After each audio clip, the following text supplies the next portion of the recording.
So if you want to play with speed in Final Cut Pro X, there is a couple of different ways to do it. First, you can select your clip and press Command R. That will bring that little tool just over your clip. You can repress on Command R if you want to make it go away. But what we want to see here is inside that arrow. So when you press on it, you can go to slow, so 50%, 25%, or 10%. So if we go to 25, well, as you can see, the video is now much longer. You can also go faster, so X2, X4, X8, X20, so 8 times faster. The video is a lot shorter. And if I press here again and I want to return to normal, well, it go back to normal. Now the other solution is inside custom. So from here you can select the speed that you want. So we can go at 250. And as you can see, the files is now blue. Blue mean faster. And if we go at 95%, it will turn orange. And if you go to normal, it will be green. The other way, if you don't want to press that arrow and select anything, well, you can just come at the end just right here and you can make it longer and faster. So yeah, you'll see the percentage just over the clip. And well, that's another way to do it. Now let's turn it back to normal, and let's say that I want to make it play normal up to here, and then from here I want to make it real quick up to here, so I can select the middle clip and make it faster, just like that. So it will play. Maybe your computer will have difficulty to play it. So what you will want to do is to hit on the fast clip and hit Control R. That way your computer will render that part. The faster your computer is, the faster it will be. And then when this will be done, you'll be able to play it and see what it looked like. So yeah, normal, quick, normal. And well, I think that is not really smooth. Maybe that's what you want to do, but if you want to do something more smooth, well, let's cancel all of this. Well, there's another option if you want a speed ramp.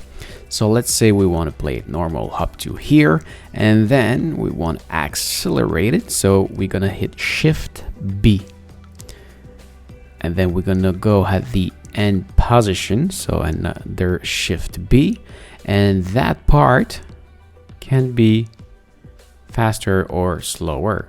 So let's say faster, and I will select fast 20x. And well, as you can see again, this one is normal because it's green, this one too, and this one is faster because it's blue. And what about that gray part? Well, this is the acceleration zone. I find that this one inside the green doesn't really change something, or just do little change. I can't see it. But the one inside the blue, well, this one do a really great acceleration zone. So you'll see it will play normal, and when we will come up to here, it will accelerate and then play fast and then decelerate. So let's render that so we can see.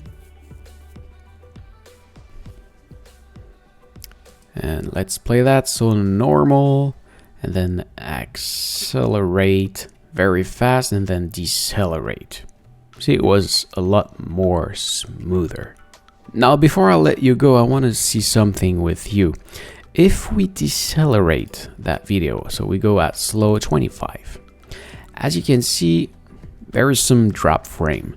That is normal because that shot was at 30 frames per second, and we stretch it 4 times slower. So there's only 1 frame every 4 frames. So as you can see, that's a new frame. 1, 2, 3, 4.